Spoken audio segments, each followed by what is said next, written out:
How to buy DeepSeek token. So before we start, this is not financial advice. I'm not professional or economic experts. So before investing in any project that you find on my channel, please do your own research.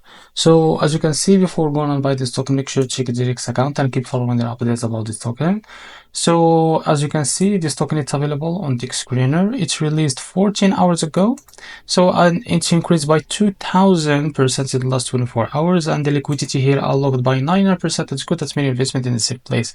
This token it's trending number one on the screener. So to be able to buy this token, copy the token address from here. As you can see, this token address is 100 Solar Network. So after that, open your Phantom wallet for that. So I will log in to my wallets like that.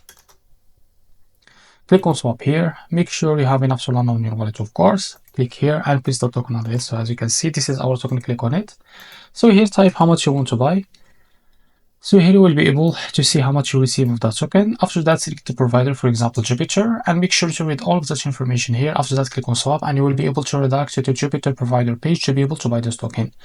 If you face any issue, go back to this page, switch the slippage from here or custom it, because the most of issues came from the slippage. And after that, you can be able to buy this token without any issue. So this is how to buy a DeepSeek token. If you find this very helpful, please like and subscribe. See you in the next video.